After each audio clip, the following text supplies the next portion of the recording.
The following podcast is scheduled for one fall. Making their way to the set, it's Sam the Lionheart, and Raw is Warren! Welcome back to the Scheduled for One Fall podcast. I'm Sam the Lionheart. And I'm Roz Warren, and boy, am I so happy! What a great couple days of wrestling. I know there's no way we're disagreeing on how awesome the last two nights of wrestling have been. Well, I guess it depends on how awesome you think 3 locals competitors matches on Raw is. Yeah, I didn't watch Raw. I only watched SmackDown, so... Well, there's your problem. You're watching the B brand, so your expectations are already so fucking low. Said the guy who just trolled on Raw. Right, because Raw's expectations are so high that I shouldn't have to watch fucking... I thought the Shining Stars were local competitors. It might have actually been 2. I thought Enzo Amore... Oh my god. I thought Enzo Amore and Big Cass... I feel like it just got set up for a great joke. Enzo Amore and Big Cass, I legitimately thought local competitors until I rewatched the highlights this morning. And I was like, oh wait, that's the Shining Stars. Yeah, that's El Puerto Rico. That's so funny. Well, you know, which is not to say that wrestling in the new era has not been fantastic so far. Right. At least we're seeing people get used who haven't been used before. But of course, we've only seen the Shining Stars in one other contest, and it was against local competitors, and they won. But wait, doesn't Epico use like a really cool move right now? Like he's got a finisher that made me go like, "Whoa!" I hope I remember that when I talk about it on a podcast. But I don't think I've ever seen Epico he or has Primo a cool hit a move. finisher. They have a good move now. But the last time I saw one of those guys do a finisher, they were riding on handlebars. So okay, moving forward, SmackDown at least was an efficiently put together, fairly mistake-free show. I really enjoyed everything I saw, except in the vein of mistake-free, Zack Ryder's entire performance. Did you not see, literally how he panicked with all this liveness, and he missed an elbow drop by slipping off the top rope, and he literally missed a drop kick to a seated Kalisto. He just straight up whiffed him and landed on him. It was hilarious. Is this abnormal for Zack Ryder? This sounds like typical Zack Ryder. Man, I've never seen him botch so many moves in a single match. So I guess that's fair. There's always one quintessential Zack Ryder. I'm too hyped for this moment, and I'm gonna fuck it up. He doesn't keep his cool. Yeah. Usually it's whatever move sets up the broski boot. Because he's so happy that he's about to do the broski boot that he just completely fucks it up. I'm getting my shit in. This is awesome. Yeah, I get to do my woo woo woo, and then he's like, oh fuck, but I have to set it up first. So I'm happy to see Zack Ryder maybe like an upper mid carder on SmackDown. I'm happy for him. I legitimately am, but he definitely didn't win me over with his Battle Royal appearance on SmackDown. No, but hey, let's take it from the top. Raw. You saw Raw. I didn't get to see Raw. So tell me a little bit about from the opening. Let's talk about it. Tell me what you think. Well, I guess if we start the opening, we started with probably I think the worst crime committed this week, which unfortunately is on Raw, which is they announced the one thing I was fearing that they would announce, which is a major belt for Raw. They came out, they did the whole Raw has to have, Raw's too big to fail. There always has to be a Scourge Lord, a Lich King. We'll just make a 5th title, so SmackDown not only now has only 3 championships. But we're also going to one-up the fuck out of you. Yeah. Because 2 championships, aren't they? It's... it's 2-5 now. 2-5. Yeah, because of the Cruiserweight title. That's right. Mm-hmm. Yeah, the Cruiserweight title's going to Raw. Yeah. So Raw has the WWE World Heavyweight Championship, which was already the culmination of the last brand split, which we were finally happy to see. They one-upped the shit out of both of those titles by just moving their names together. And then they said, okay, well, we have the WWE World Champion, who's the heavyweight, which shouldn't even matter anymore at that point. You should just be WWE World Champion. And then now you've got the WWE Universal Championship, which, talk about terrible names. Well, to be candid with you, coming out of Mick Foley's mouth, I actually got a little excited. I don't know why. Only because the name of the title was literally a cheap pop. I get it. I get it. It was literally a cheap pop. It's all about you guys, the WWE universe. I like the idea of adding importance to a Finn Balor Seth Rollins match at SummerSlam, but I'm concerned for what it's going to do for the WWE World Heavyweight Championship. I mean that belt does not need to be devalued. Dean Ambrose does not need to be devalued, and spoiler alert, Dolph Ziggler doesn't have to be devalued. Right. You know, I really would like to make sure that if it's gonna be the main title, that we're running parallels here, that nothing's losing its importance. Right, which is hard to do. I know that was something we were concerned with months ago. Right, you know, we were so like I guess I shouldn't adjust myself. Dean had to win at Battleground to legitimize himself as a non-transitional champion. And now that he's legitimized himself against two guys who went to Raw, those two guys immediately essentially got chances at a new, bigger, better title. You'd have to assume it's Universal. Well, except one of them was Roman Reigns, and he didn't get the opportunity in the end. But he's still okay. But Roman still got the shot. He still was. He still was given opportunities.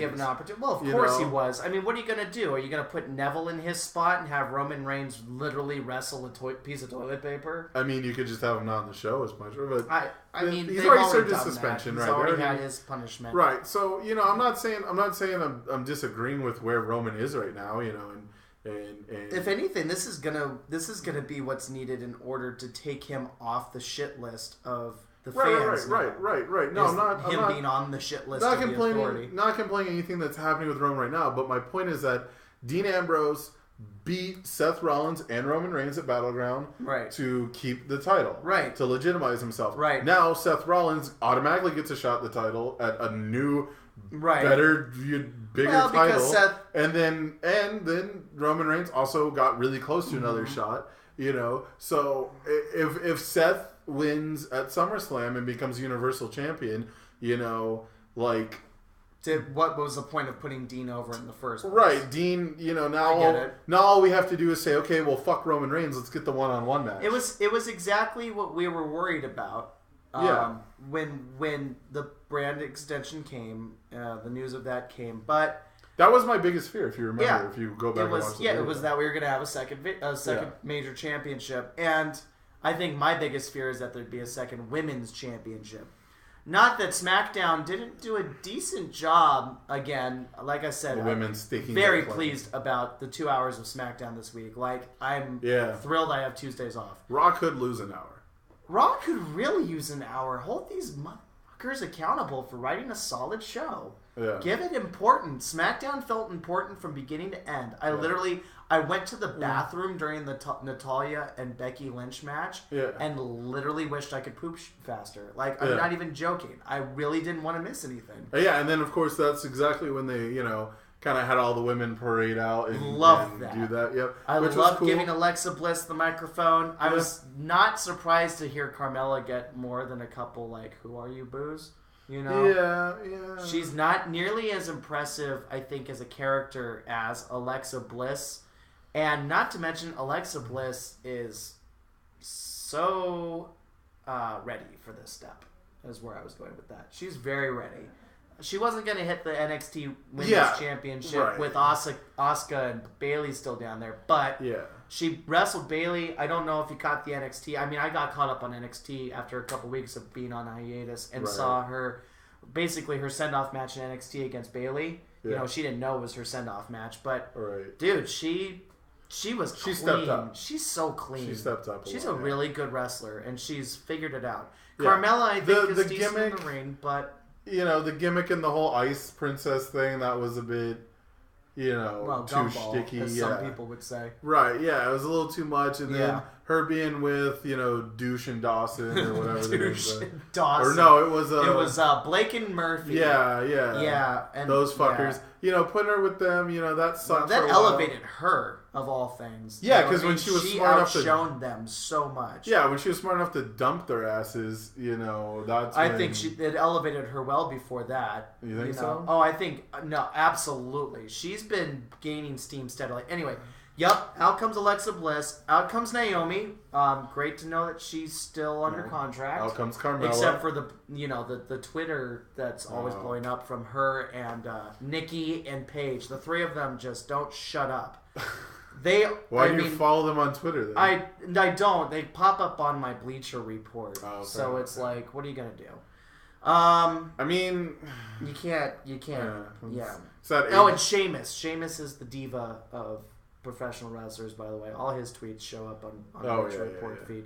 Anyway, and then we get Eva Marie, who walks out to the absolute most grating presentation. Obnoxious, yeah. Just whatever they can do to make her... The most beautiful woman ever in sports entertainment. To be gracing any audience in this or any theater. She looks so awkwardly, like, not real. Like, she's got that uncanny valley. Exactly. Where it's just That's like... fair enough. It's just like, oh my god, like, it's not... I don't think it's plastic surgery, which is weird. I think it's literally just all makeup. It's just...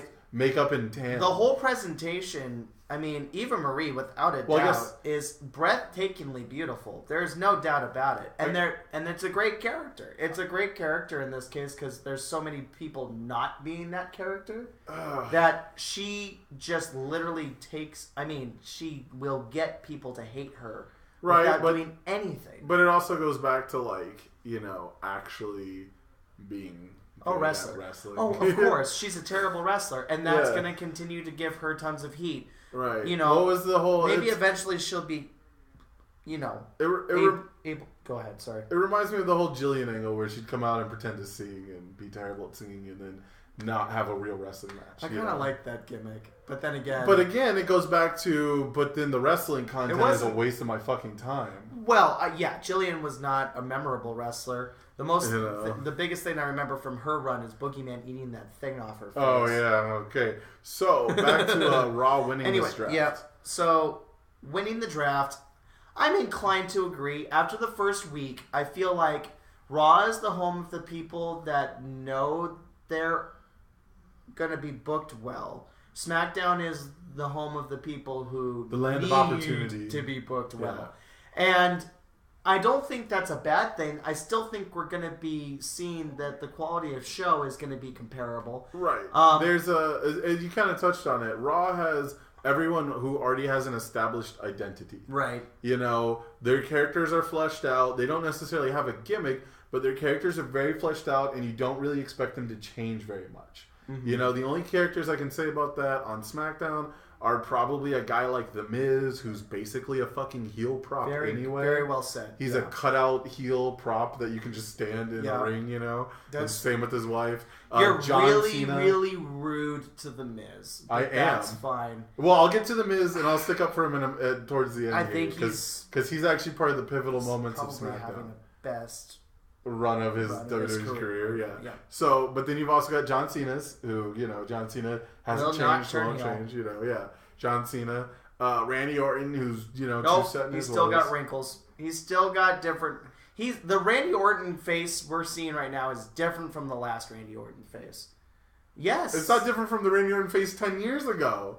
All he has to do is do a fucking jumping split-legged handspring, and then we're back to fucking 2006. Wait, was he in the Spirit Squad? Yeah, he beat up the Spirit Squad and then did the fucking splits.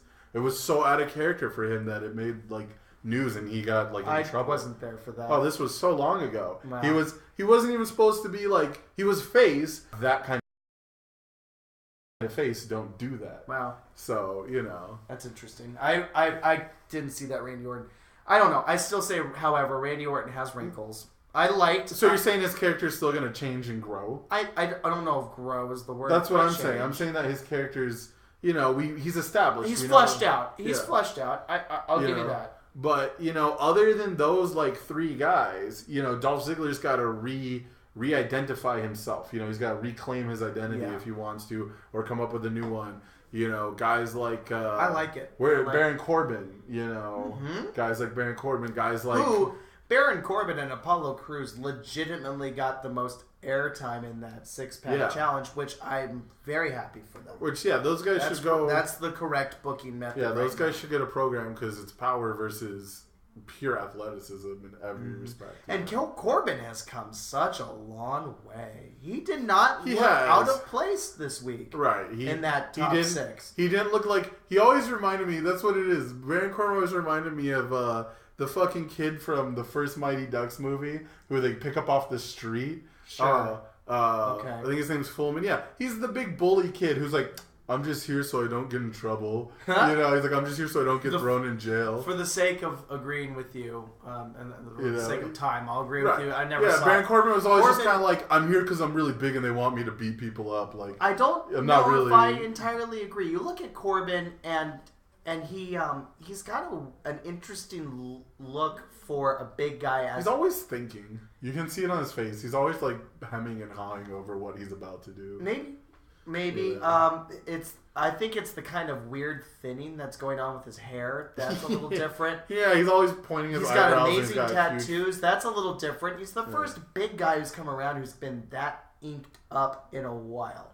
You know what I mean? Like Undertaker and Godfather were like the big inked guys. And even then, they wore full shirts. Yeah, exactly. This is a guy. He's got a very unique look. He's got I like his face is perfect for a heel that just doesn't care about anything. The one thing I can say about Baron Corbin is you can tell he's putting in the effort, and that's all you really need. That's the SmackDown brand. You can also tell he cares about this. Right, the SmackDown brand is show up, fucking put the effort in, do it right, care about it, and you'll be rewarded. No wonder Cesaro's disappointed. Right, and that's a perfect point. Is that Cesaro probably could have been on either show. Right. As far as our definition that we just laid out. Right. He could do either one, and he could do it well. Meanwhile, on the other side, you've got Raw, where it's like Seth Rollins isn't really fucking going anywhere. He's not doing anything new or different with his character. He's going to be the architect.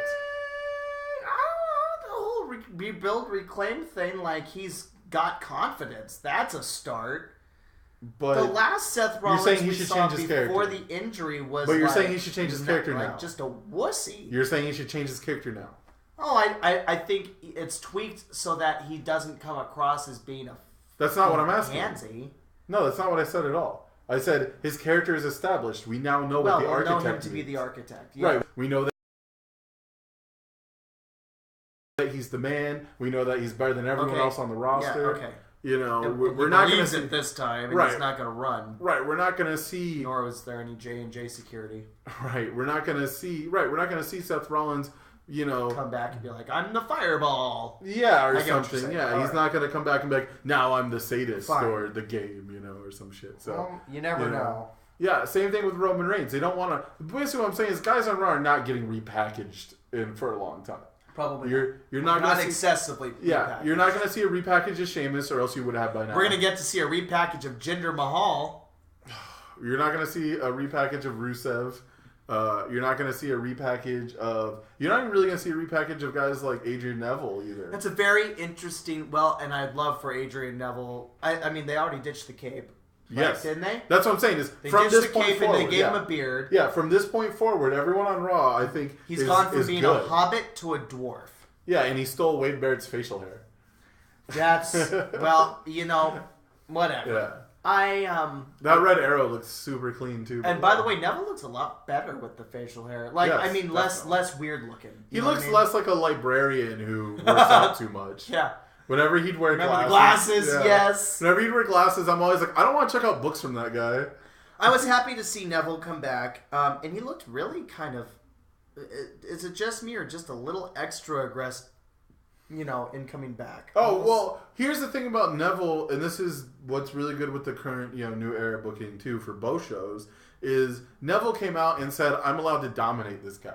He wrestled Curtis Axel. It was, a total over moment. They both did a great job. Curtis Axel put up a fight, don't get me wrong. Mm-hmm. But Neville finally got to come out and not play the underdog superhero. I gotta pull one out of my ass and do crazy flips and shit. He got to come out and do fucking big ass German suplexes. He did the deadlift. Wasn't quite a deadlift, unfortunately. I think him and Curtis had a miscue. But point is he picked him up in the air and then fucking swung him. He redid it, but wasn't quite full off the ground clean like he'd want. But he got to do that. He got to throw him around, do suplexes, do grapples. He got to do all of his high flying springboardy stuff. Yep. Curtis got some shots. They got to trade strikes. Yep. It wasn't. I'm gonna shoot off the ropes and bounce off you a bunch of times and have to do big running. While the commentators talk about how scrappy I am. Yeah, exactly. Yeah. So Neville got a huge boost out of this new style. The commentators touched on something with Curtis Axel too that I remember from the match. Mr. Irrelevant. Yes, that the Mr. Irrelevant character could be exactly what he needs. The same kind of thing as an Axelmania, just minus, obviously Hulk Hogan, Public Enemy #1. Could be a character. Could be something, just like the Royal Rumble thing that got him surprisingly. We say it all the time. Guys who come out and are legitimately frustrated, voice that frustration. Yeah. They're the ones who succeed. This could be his Rocky Maivia turn. Obviously, I think everybody knows that Curtis Axel is an excellent wrestler. He has a paper bag personality, but he's a little. He and Jack Swagger should tag team. Oh my god! I was just about to say he's got the same problem Jack Swagger has in that they look a little bit too much like guys you meet down at your local gym. Curtis Axel and Jack Swagger are guys I see walking out of 24-hour fitness places. I remember when all the time. It's still, and he wrestles in jeans now, so it's not any better. It still blows my mind whenever I think of how big Jack Swagger was when he was getting his start and his run. Man, All-American. He wasn't on Raw, so I have to say, it was. I mean, I didn't see Raw, but right. I can talk the accolades of SmackDown. I think the biggest winner of the week, apart from Finn Balor, obviously, and Dolph Ziggler. I'm so happy to see Dolph win. Biggest winner of the week overall in this weird sort of way has to be Heath Slater. Dude, he came out and gave a great promo. I do not make me take credit away from Heath Slater because he did amazing. He did amazing. He even took a sweet ass gore. Well, I'm just saying. I personally was cheering for him from my couch. I was happy to see him come out and get to stand up for himself and have a presence. And he gave the perfect promo I always want from heels. I always want the heel to just fucking believe his own bullshit. He said, I'm the brains behind the Nexus. It's that politician, say something just vague enough that you can't really dispute it. And if you do, you're wasting so much time that he's winning. You know what I mean? Yeah. He's successfully trolled you or you take what he says at face value. So that was all great. But there's one definitive winner. There's only one winner this week. And it's Sasha Banks. Ooh, Sasha, the legit boss, showed up and in her debut, New Era Raw match, won the women's title. In a match that made both women look good. Yeah, I was concerned that it was a... The only bad thing about that match was the fucking commentary. Yeah, let's talk about the commentary. So we have Raw. Okay, SmackDown won the commentary. Mauro Ranallo, JBL, signed up. Corey Graves, Michael Cole, fine, but the constant snarky. I do not. Well, Corey Graves, that's his. He's just not good at it. I think he's really witty. No, maybe Corey Graves. I didn't see the show this week, so what are some of the things? Give me Corey some sound Graves bites. It's Byron Saxton who annoys the hell. Byron Saxton's terrible too. He's just a dried up. So I'd rather listen to David Otunga. Yeah, it's like honestly, and this is. I know what the comments are going to say after I say this, but it's honestly like trying to listen to Jonathan Coachman be face. It's just so bland and boring and hunky-dory and, Just happy to be here. Yeah, because Coachman's thing was always just like, well, I'll have to disagree with you on the basis that fuck you, And it never had any real content. Byron Saxton's that but being face without all the history of Michael Cole's experience to do so. And having Michael Cole as a mediator between two guys is a terrible idea as well, because Michael Cole's entire character personality is that he's a pencil-necked geek who gets walked all over.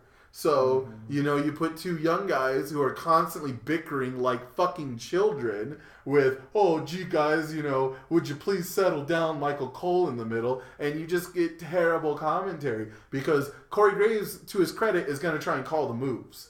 Corey Graves will always attempt, if there's a pause at all, he will attempt to call the move, and he'll usually do it right. Even if it's not like the full name, he'll get like the three different parts of it. It'll be the double under a hook, float away suplex. Okay. So and that's like the best thing going for Raw is Corey Graves actually calling moves because he's an actual wrestler who actually learned them. Yeah. You know, but then you've got Byron Saxton who has to chime in with, "Oh, gee, I don't think it was right how he did that to him. That was all kinds of bad. Not to mention, they should throw that person like when I don't remember the exact sound bites, obviously, but during the women's championship, Sasha Banks had an incredible Eddie Guerrero moment where she got beat up on the outside and Charlotte was shoving the belt in her face. I saw and this Sasha clip. kicked it away. Loved it. Yeah, and then threw it to Dana and was like, "Oh no, she's gonna hit me with it," you know, and shit, and pulled huge, excellent, and just her face leaning up against it like, "Later, bitch," you know,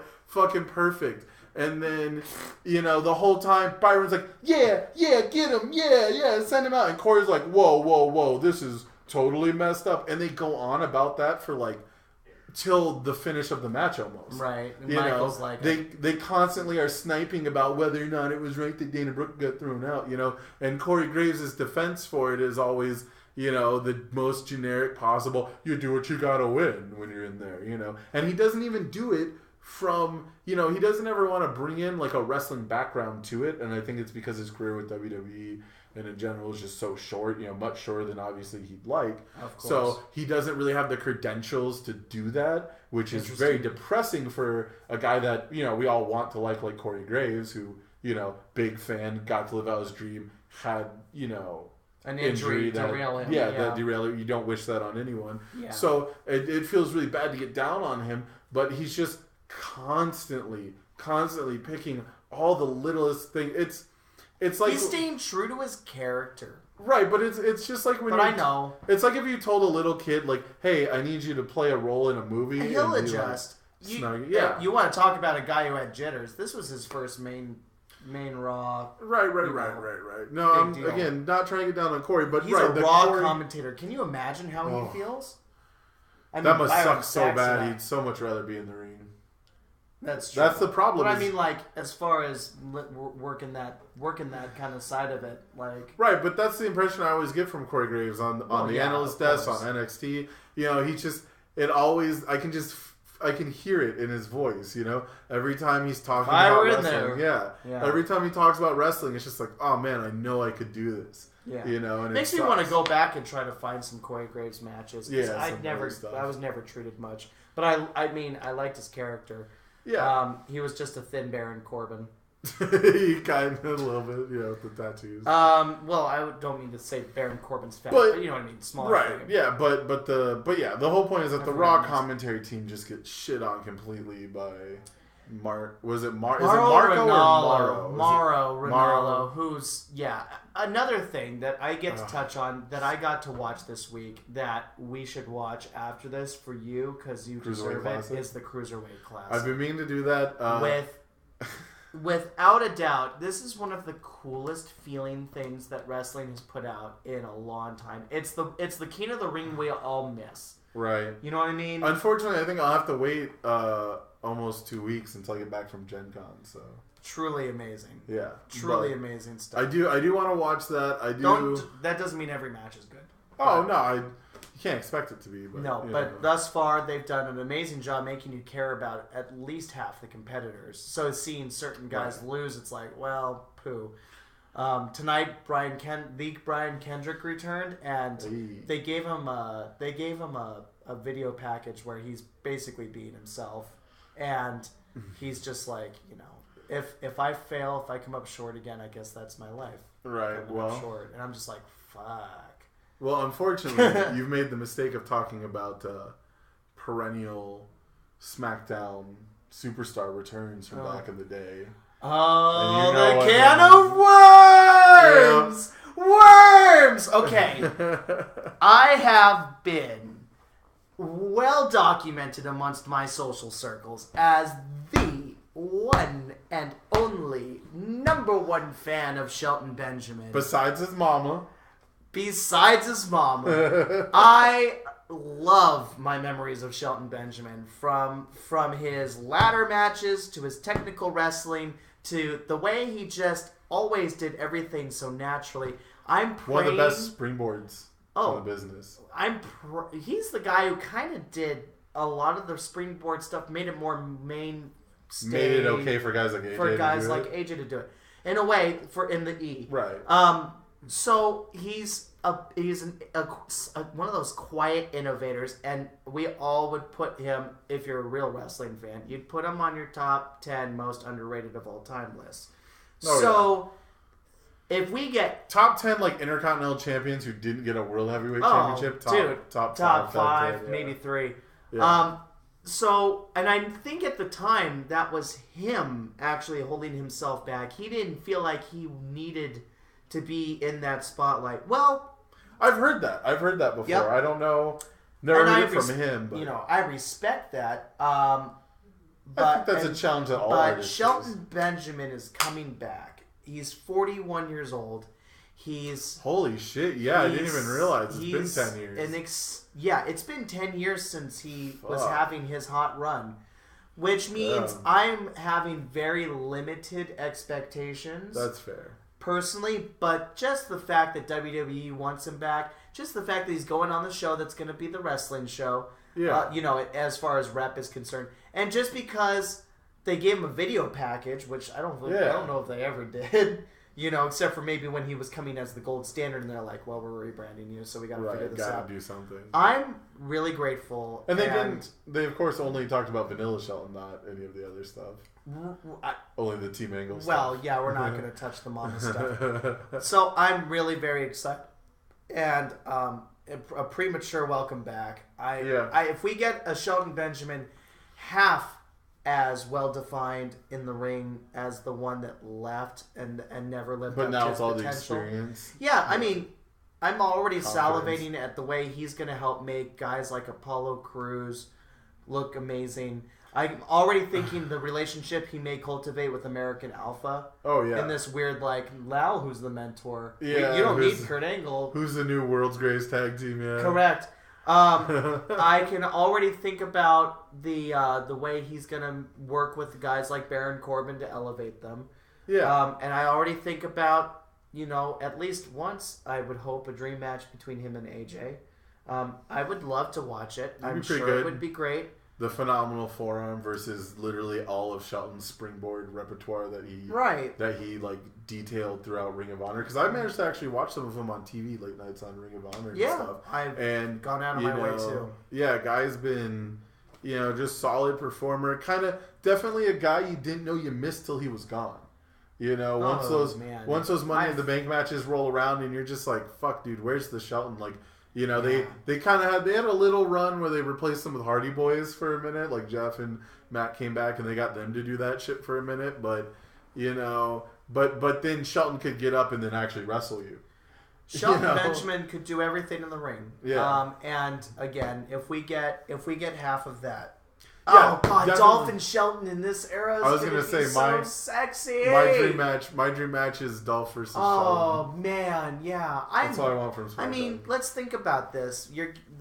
He's a professional wrestler who's a professional wrestler, and anytime you can add somebody like that to a roster, it's super exciting. Yeah, I think the number one thing for me is going to be when he comes back, if he kind of settles into, like you said, helping guys elevate, or if they actually try to give him a real hot shot, if they just kind of debut him, similar like an AJ Styles thing where he gets to go up against a big guy real quick. Right, or back when Viscera got the Big Daddy V treatment, that made him credible in the ECW realm for a minute. Remember? Yeah, stuff like that. Maybe that's a more obscure way to do it. ECW, it wasn't hard to make people legitimate. All they had to do was say, well, they were on the payroll before, so Big Show and Big Daddy V just hardcore Hollywood test. Yeah.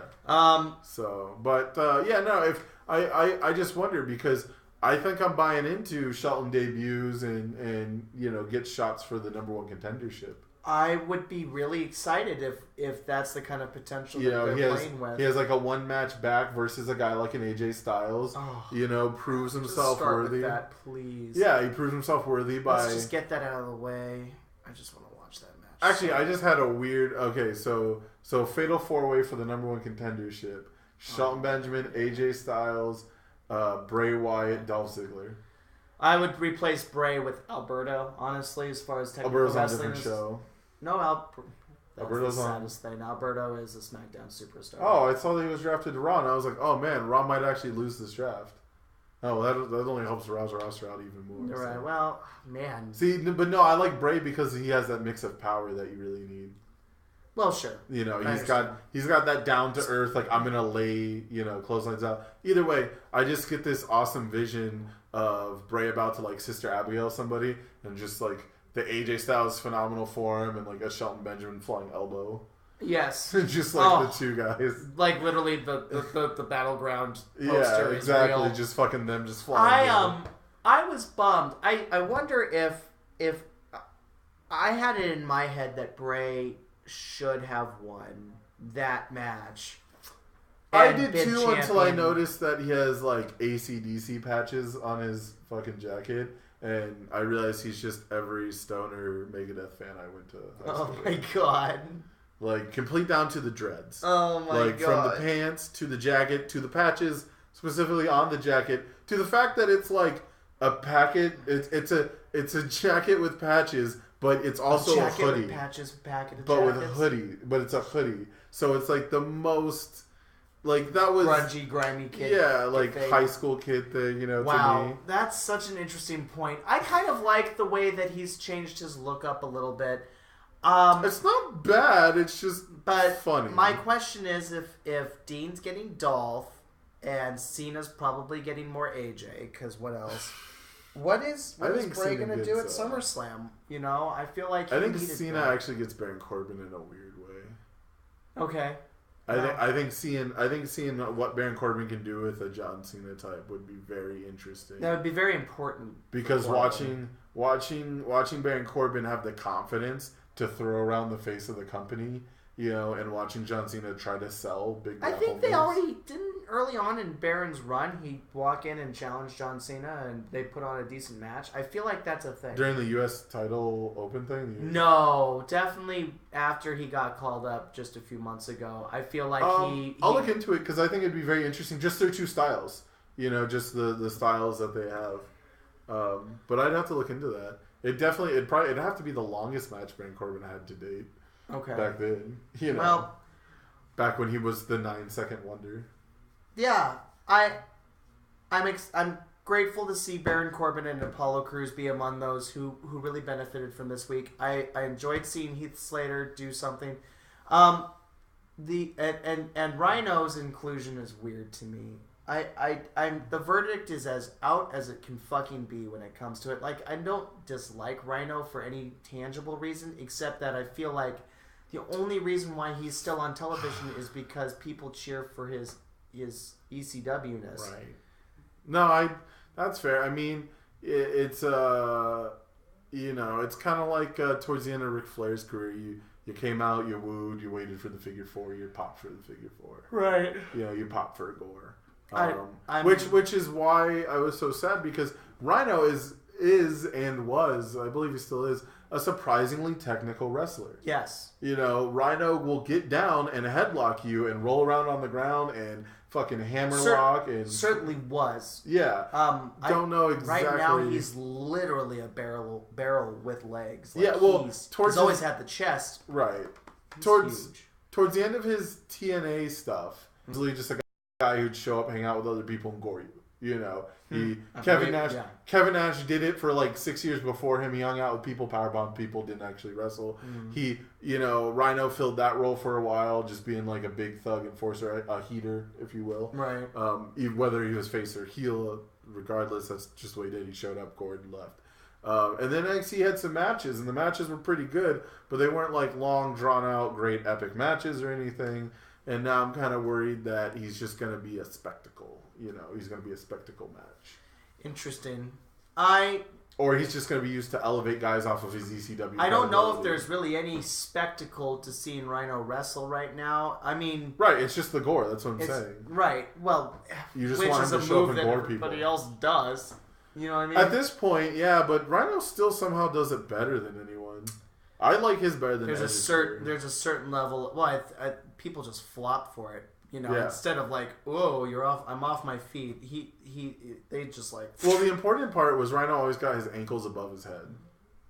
He was always like at least vertical and good his ankles point. above his head. Yeah, he literally like dived into a guy. Most of the times that he was doing it first SmackDown run, he did it. What was so great about it is he'd make the contact with the arm, and then he'd like flare himself off to the side, so he'd almost land like perpendicular. Oh, I get what you're saying. He would just like collide with you. Yeah, you know? good call. And added that extra oomph. You know, it wasn't the Edge. Let me hug you to the ground. You know, Edge had the Romeo and Juliet spear. You know, perfect. Where he would connect with the guy in midair and like hold on to them, and then he'd be like, okay, now you can fall down. You know, like while still in midair, which to Edge's credit still looked fucking phenomenal because it got the first impact really good, and then as soon as he'd hit the ground, he'd flip his hair up. And get the gonna go for the pin now. You know, that shit was great.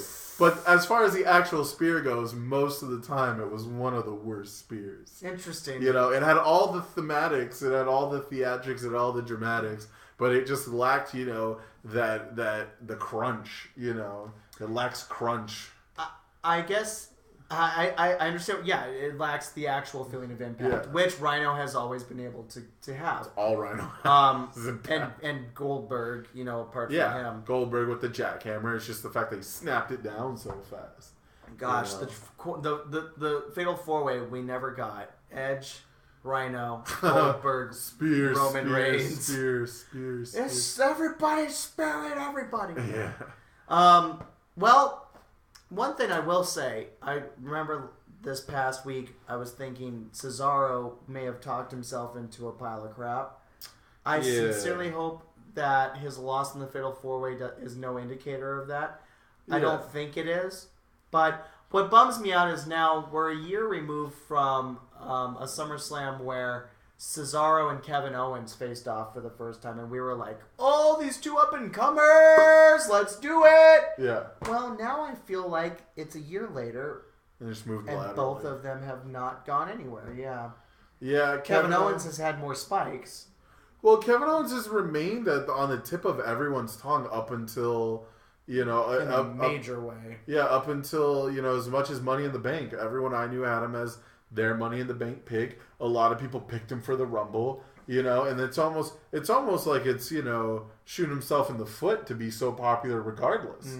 You know, the fact that he's so high up on everyone's list and WWE books him so strong and keeps him there, you know, but never actually rewards him is almost a testament to the fact that they can keep doing that. Right. You know, it's sort of the opposite of the problem that we had with Dolph Ziggler and the Dean and the Sami Zayn, where for months and months and months we sat right here on this couch and said, these guys got to win one. These guys got to win one.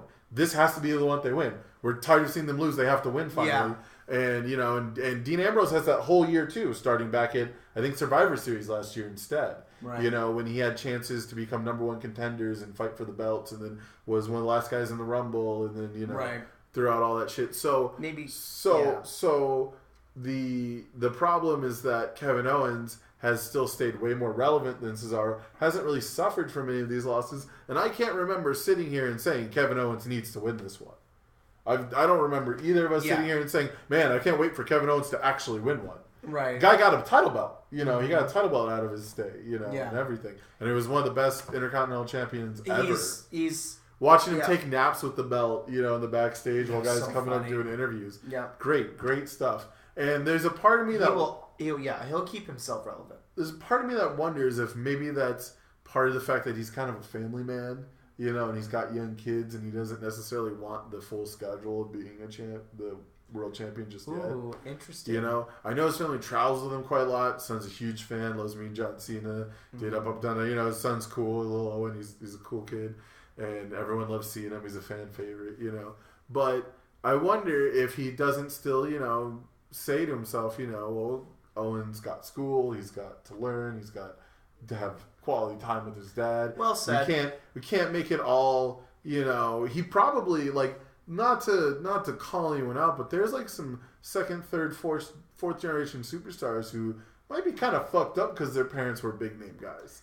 Oh, no doubt. Yeah, absolutely. So, well, I think that's very commendable and a great place to take it. It would be interesting if, in a weird, sick parallel, Kevin Owens becomes the current generation's Shelton Benjamin from 10 years ago, where somebody's Just hold himself back. Yeah. damn good in the ring, but he gets in his own way. Right, but he's not. It's not like a mental block. It's him making a conscious decision. Is I think the difference there. Well, he's making the decision of I would rather spend time with my wife and children. Right. Know? But that being said, again, I never sat here and said, "Man, Kevin Owens really needs to win this." I agree. I don't think it will for a while.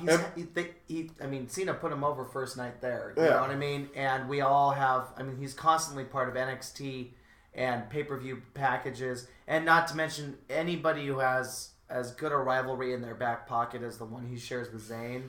You're not gonna be forgotten. I keep thinking I'm gonna get tired of it, and I'm just never tired of it. Right. I keep waiting for them to disappoint me and make me say, "Fuck this, give me something new." Now, on a smart level, they did keep Sammy and Kevin in different Fatal 4-Ways this past week. So yeah, smart. After Sammy got his win finally. I don't want them to collide for a while. Yeah. One last thing to say for me, and that is how wonderful was it to watch Dolph Ziggler super kick AJ Styles and pin his ass to win that 6-pack challenge. Isn't that a neat That thing? was, that's exactly what we wanted out of the SmackDown era. The new SmackDown Live Dolph thing. needed to find himself. We that's all we're looking for is guys who deserve the opportunities to get them. Now, this is, and I'm glad you brought this up because this is the last thing I wanted to talk about, saving it for the end as well. Cool. Here's the dichotomy. Here's the problem. Is they spent all this time making Dean legit. Dean won the title with the Money in the Bank, and it was like, okay, huge. You pinned a guy, great. Then he went into Battleground. Well, that's sure. the Money in the Bank. You still have to get. We were there live. It was amazing, but he picked a guy up and dropped him on his head and pinned him. After he just fought Roman Reigns. So, correct. So then they bring him into Battleground and they legitimize him. He beats the other members of the Shield. And they legitimize the brand. And they legitimize the brand. And they legitimize the title a little bit. Right. And then two things happened. One is his opponent became Dolph Ziggler, a guy known as someone who gets this close and then loses every time.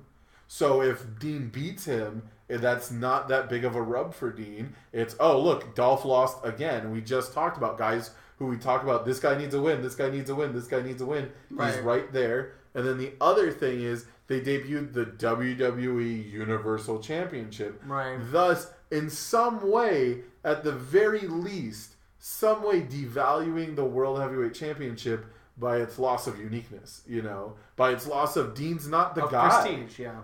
Dean can't say he's the dude anymore. That's the worst part about this. Yeah. We had the guy versus the man versus the dude, and now you're gonna say, "Well, I'm the man," and "Well, no, I am," and yeah. What are we literally just gonna recombine these? Are we making this title to fucking recombine it a year from now? I hope not, but it does show how quickly they went. Well, oops, but I'm having fun watching wrestling this past week, so it's not devalued yet, but I understand why that's the fear. So Dolph... But then Dolph wins, and then Dean Ambrose isn't that legit as a champion. We're in a catch-22. He's a transitional champion. We're in a catch-22 where, regardless of who wins, the only thing that I think the best outcome, honestly, if I were to book it just from the first week of the discussion, I would book it that these guys have a fucking barn burner. Right. And Dean wins. Because then Dolph doesn't look weaker. And... Right. Dolph's the guy who can still be elevated to a main eventer, just not the winner, Right. He can still be brought into the picture. He has a lot to gain from this. However, I will say that while if Dolph wins, it does make Dean look weak immediately. If they do have a barn burner that is a great match, and Dean doesn't look that weak, or doesn't look necessarily like a pure transitional champion just yet. Like, for example, Dolph goes heel and cheats to win or something, He doesn't go over clean. Then they have the opportunity, and this is where fans fight. This is where the IWC comes in. And people are always like, well, let him, tell the story. Give it time. Let it breathe. That's the one instance where you can sit there and say, okay, Dolph cheated to win. Where does it go from here? And you can make this into a long program. Agreed. That's an excellent point. If Dolph if Dolph lost himself Yeah. at Heel Ziggler Yeah. On Twitter, if he lost himself and maybe this is all just a precursor to a massive heel turn for him, that would both freshen him up and make it so that Dean can lose and then but invigorate the circumstance, invigorate the storyline. Yeah, and I just didn't want excellent point. I just didn't need people quoting me on the internet saying that if Dolph Ziggler wins, everything's ruined and the title doesn't mean shit. For them to go on and have an amazing program leading up to fucking Backlash or Survivor Series or whatever's next after SummerSlam. I think it's Backlash, which is SmackDown. Backlash for SmackDown, which I think is cool. Yeah. I think it's cool to see things like these old pay-per-views come back and the name. It's better than naming it fucking Hell in a Cell, which was bad enough because having like 4 Hell in a Cells in one night sucks. But then you have a fucking pay-per-view called Hell in a Cell with 6 singles matches, 1 tag team match, and 1 Hell in a Cell match, and it's still terrible. So they also you lose all the theme. They stopped doing the cool sets. That's something that we all loved as kids and doesn't really go away. I don't think that's pure nostalgia. True. How cool was the big Backlash swinging hooks? Love that. That's why I like Backlash. Right. Like, you remember, I think there's I love that. There was I think it was a triple threat tag team hardcore match, or it was like a 8-man hardcore match where Matt Hardy climbed up on one and Jeff swung it for him and he jumped off or some shit. I wouldn't doubt it. That shit was great. That stuff was cool. The Judgment Day with the fucking flames coming up over the Armageddon. Yeah, Armageddon was so cool. And then I always liked the once or twice that they had at the Bad Blood with the big droplets of blood. Yeah. They had a couple of those. Exactly. I was going to say, I would like WWE, and I know that Raw got a facelift to differentiate it. Raw's got this big arch and it looks really cool now. Yeah, very SmackDown-y from the old days. I wonder if they took, that's part of it. A little bit. But, so Raw got an update, and SmackDown looks fine. Now it's different, so that's cool. Let's make the pay-per-views a little different. That'd be cool. Well, the sets are super cool now. At Money in the Bank, it was super cool because it was so tall. Yeah. It was so large, and there were so many lights, and, the pyro was cool and stuff. The pyro got really generic and really overused for a while, and then the pyro, Money in the Bank was very sparse, very well used. Yeah. I think it was, just Jericho and Dudley, I want to say. Well, and AJ Styles has some pyro. Yeah. So there's a little bit, but yeah, so the pyro was well done. It wasn't every fucking guy gets a fucking shit, which is the worst. The fucking Batista pyro. So or Shawn Michaels. Yeah, well, Shawn was the originator, so he gets to do that. Whatever. But Batista comes along and other I'm not a fan of the Jericho pyro overall. Don't get me wrong, because of where they place it. Break the walls down. And, so I want to see the break the walls down, then the like he used to do. The fact that it goes pop pop pop pop pop, and then starts the music is ridiculous. Oh, I agree. So, I think it's a little ridiculous. Getting off track. So the main concern, and this is what I want to know from people out there watching and commenting. The question to you of the week is do you how important is it that there's now 2 titles? How much worse off do you think WWE is, or do you think it's a good thing for them to have the Universal Championship? Because we still got to wait for them to debut it. The WWE World Heavyweight title belt has grown on me, but I still don't love the WWE World Heavyweight title belt. I don't like the It diamonds. looks important. And I love that they put the fucking wrestlers, unique the plates. side plates are the thing that sells it for me. Don't get me wrong. That's amazing. The minimalisticness of it works. It's sleek. It's... Again, the diamonds, I think, are what throws me off. Diamonds, to me, are a little, gaudy and fancy. Point is, do you not think... a medal. I want a gold medal. Do you think... It's an athlete. He wants a fucking trophy. Do you think... He doesn't want jewelry. Do you think... Fuck a ring. Okay, I'm done. Do you think the 2 titles is going to make the landscape of WWE, muddied? Are we going more tumultuous? Is this going to help the war between the 2 brands, or is this going to devalue one or the other? I think it's a completely fair question. I, for one, for now, am so excited by what I saw this week and so encouraged to see good wrestling and good fucking hours of television. Yeah. You know, that I'm not going to sit here and say anything's going to be bad yet. I mean, looking back, I can't find a bad segment. So as long as aside from the local competitors matches, all agree. Well, Nia Jax and who was the other benefactor? There was Braun Strowman. And I think there was one on SmackDown, but I can't remember who. There would have been if Heath Slater hadn't decked him and stole the show with his awesome Maybe promo. that's what it was, yeah. So, I just remember seeing, like... Sign Heath Slater. Yeah. Sign Heath Slater. Point is, let's find out what happens. I, for one, am so excited by what I'm seeing right now that I have faith that it's only going to make it more fun to see which brand wins every week. Yeah. I think it's a matter of efficiency versus Raw literally needing 5 belts to just be like, keep it interesting for 3 hours, It's guys. still the 3-hour primetime It's still, show, yeah. You know? So. Congrats to Finn Balor. What a fantastic debut week. And congrats to Dolph Ziggler for his resurgence. So exciting. Congrats to, Baron Corbin, Alexa Bliss, and the other NXT call-ups relatively recently. Apollo Crews. Looking good overall this week. And congratulations to my MVP of the week. Yeah. Why do you do that where you try to say what I'm saying Because at the same time? I just like to try it and see if I can get very far. All right. Sasha Banks? Sasha Banks, yeah. Yeah. Sasha Banks is absolutely my favorite moment of the week. The match was great. I love her. I love her going into a pay-per-view as champion. I love the fact that she'll have weeks to establish herself as a champion before defending it. And I love the fact that she pulled, an Eddie Guerrero. She got to pull the fast My one. one concern about Sasha Banks, and this is a real concern. I promise you, I'm not trying to be petty when I say this, but I miss a heel Sasha Banks that I could believe in. See, that's the best part is face Sasha Banks is still believable. Sasha has this incredibly believable. Yeah, I see what you're saying. You're saying that now she can't go back. She being the boss. Yeah. I'm the boss of the WWE. I mean, you're supposed to loathe that individual, right?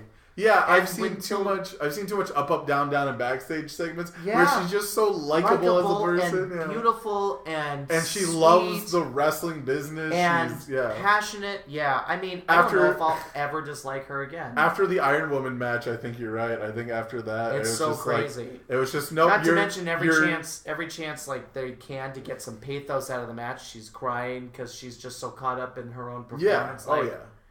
It's so serious to her. She wants to win. I want to hate her. How am I supposed to ever look at her like a bad person? Well, luckily again? she's face right now, so you don't have to worry about that. We'll That's cross true. that road When we get there. Who knows? Maybe she'll cut a whole new heel angle and deliver it so well, like I know that she can, that we completely forget that we loved her and we just hate her in all the best ways. We'll have to see what happens. But yeah, no, I think Sasha's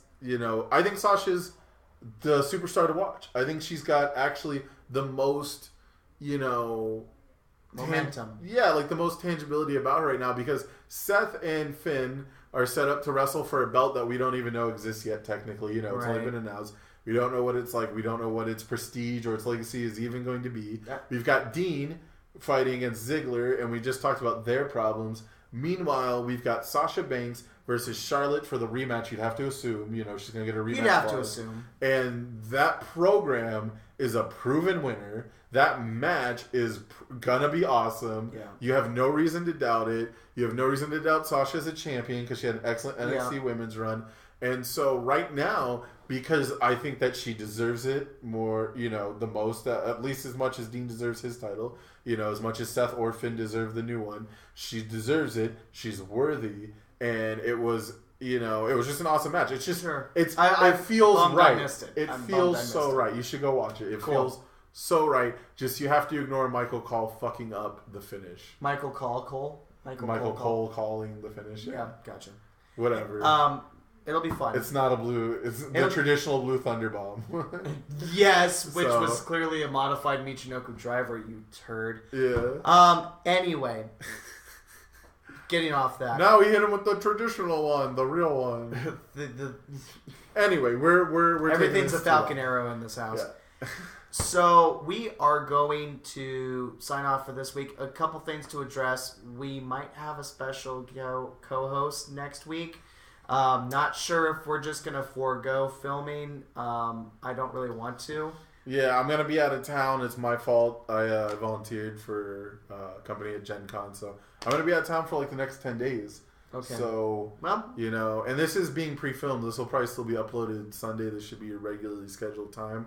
But we're filming this in advance. So anything that happens pretty much between like Thursday through Sunday and we missed it, oh well. We might change our day of release because I was going to suggest this too, but I kind of like the Tuesdays or Wednesdays release. Okay, yeah, just right because after. That's right after most stuff. That's when most people do it, so, you know, if we'll we're not doing the recap show. Anyway, yeah, let us know. What is your main concern between the Raw Universal Championship and the SmackDown WWE World Heavyweight? Wow, that's a mouthful to say now. Yeah. World Heavyweight Championship. SmackDown Live WWE World Yeah, Heavyweight the SmackDown Live. You gotta say live. Anyway, we should sign off. Yeah, this has been Roz Warren. I'm Sam the Lionheart. We'll see who goes over next time. Have a good night. Have a good week, guys.